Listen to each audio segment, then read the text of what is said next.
Hello and welcome to the show. This review series is for you run and gunners, you travelers, you one-person videographers, you vloggers, the backpack filmmakers out there. This video is for you, and less so for the people using this camera in a studio or creating a film with multiple people on set. We believe that you can make any camera look good under those conditions, so we want to go the other way. We want to torture test this camera, push it to its limits. We hope this review will be helpful for you, and hopefully you also get a laugh along the way. Hello and welcome to this week's episode of The Camera Fucking Finally Arrived. That's a great show. Tell me more. I want to watch. This is the show that was previous. This is Aaron. Oh, it's in Sydney. Oh, it's in Brisbane. Oh, it's finally here. All right. That's you. Can you come home from the shops and wait for the postman? I don't trust the kids. Well, Postman proceeds to give the package to the children without a signature. Signature required? Oh my damn. Oh, look at that. It's like a little bit more meaty than the A7 III and a flippy dippy screen. But I guess the whole series is over. Maybe we can move on to the series where we use this thing. Do something with it. Yeah, instead of just waiting for it to arrive. And here we are. We thought this would be a great place to start part one of our review series on this camera. Today we're going to do first impressions on this camera and have a look at the dynamic range. Yeah. What's your first impressions? I like how skinny the body is, and I like how big the grip is. Yeah, the grip's improved since the A7 III that we had, and that's good because now I can fit my pinky in there. It's not too big, I can still hold it. It's a bit of a chunky boy. Yeah. Let's just talk about the obvious, the flippy screen. I might flip that towards us, by the way. Is it still focusing? Yes, it is. Look at that focusing. Oh my God. We had a flip screen and we weren't even using it. Are we crazy? We're not used to it. I think that's why. That's why. I mean, not that you can see this far away. You just see a Sony and you're like, flip screen? No, what? Sony full frame, flip screen. And I was actually just looking back through our videos from Japan at Aaron's hack job of when he would hang a camera on the lens body with a rubber band to be able to have a flip screen to be able to get that shot. To that. So I was like... It's gonna take a little bit of getting used to because we went micro four thirds for a little bit and now we're back to Sony full frame. So the chunky boy is gonna take a little bit of adapting to. First it's just overwhelming just having this mythical camera that we've all been waiting for. You've been waiting for 3 years for this camera. A lot of people have been waiting for it, it's not just us. You've been talking about it for a long time and now it's finally here. Yeah. It's kind of like Christmas for a kid. What are you most stoked about? I love how even though this is a really video-centric camera, it's still got divided menus. So for example, and we'll talk more about this, there is a separate segment for exposure compensation, and usually we're underexposing for our photography and overexposing for HLG that we've used in the past and possibly slog if that works out. So that's really cool. But one little bummer in that I will say in this first impressions, it doesn't seem to be able to carry over to the 1, 2, 3. So I'm not sure I want to use slog 3. Some other things I'd like to mention is the body feels very high quality. Buttons feel a bit squishier, which is something different. Very surprised and happy to find out that the H.265 10-bit 420 codec runs like a dream, even dropping no frames when reviewing 120p footage on my late 2019 16-inch MacBook Pro with a few upgraded specs. And if you are watching this in 4K on YouTube, I hope the compression is doing the image justice because on my monitor, it's the best image I've ever seen. As a minor negative, the size and weight is a bit more than the A7 III, but they've fit so much in this camera, I'm happy to make that little compromise. Also, the object tracking is not that great from how I've tested it so far, and hoping that they'll do an update for that. Yeah, it's a little glitchy and it doesn't track as good as eye autofocus.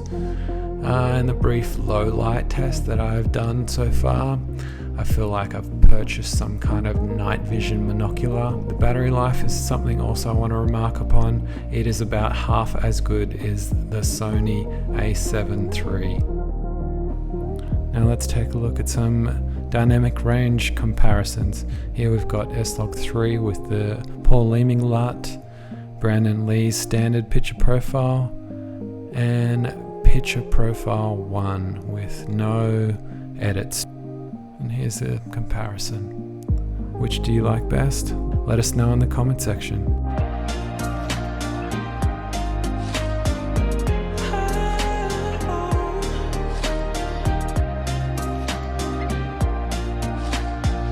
Now these settings are just standards. I haven't tried to color grade them. I certainly haven't tried to get the best out of these picture profiles in any way until you get to this final part where all three are put together. I have tweaked a few of the common issues that I have seen. S-Log kind of needs a bit of raised midtones, and the Brandon Lee profile occasionally needs to be brought down in the highlights and the shadows.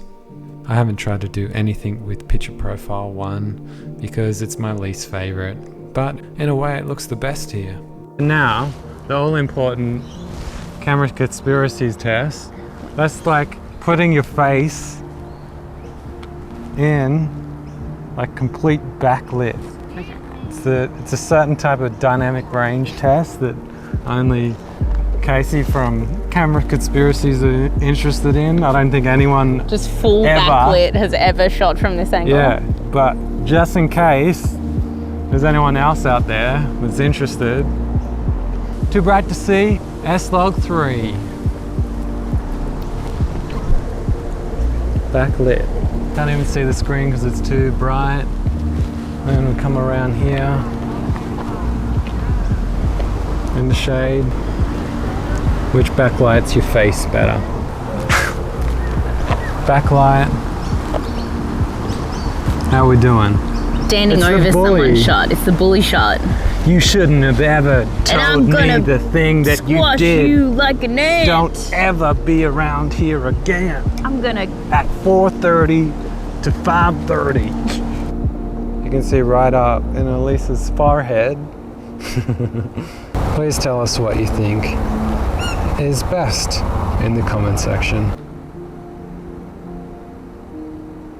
It'll be interesting to see the difference.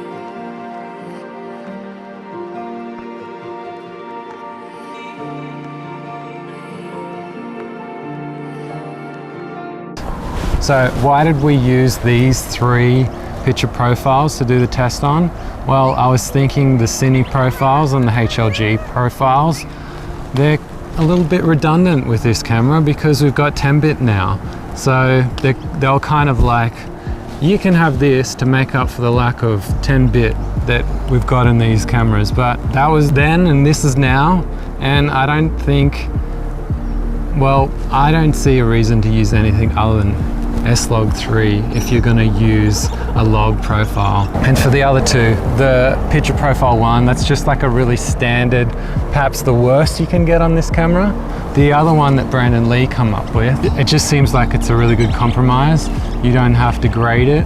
You get that new dynamic range optimization, which is a new thing. And of course you get 10-bit in both those kind of standardy picture profiles. I'm hoping that the Brandon Lee profile works out because you don't need to overexpose it, and it's not going to affect the memory recoil 1, 2, and 3s. And we want to use them. We don't want to be fussing around with too many settings when we're certainly traveling, when it's just like taking it all in. We just want reliable things that work. It's all about getting the shot. Again, that's what this review's about. So hope you appreciate where we're coming from. So just doing a 360. What's the dynamic range like? Oh, you're doing a full Heath Ledger pan. Respect, you gotta respect Heath Ledger. Down a hill, down a hill. All right, dizzy. Go All I do is crazy. get dizzy. So here we are on S-Log 3. Got a very contrasty backlit situation. This Tamron 17-28 does excellent against flaring, so probably a good lens for this test. How's the highlight roll off? This is an impossible shot. What do you think? Let us know in the comment section.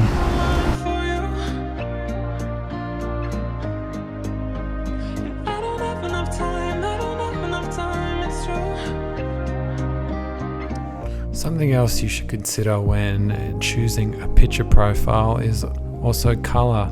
This Brandon Lee one right here looks amazing, and the other ones kind of look a little bit dull, especially the S-Log 3. It's by far my least favorite here.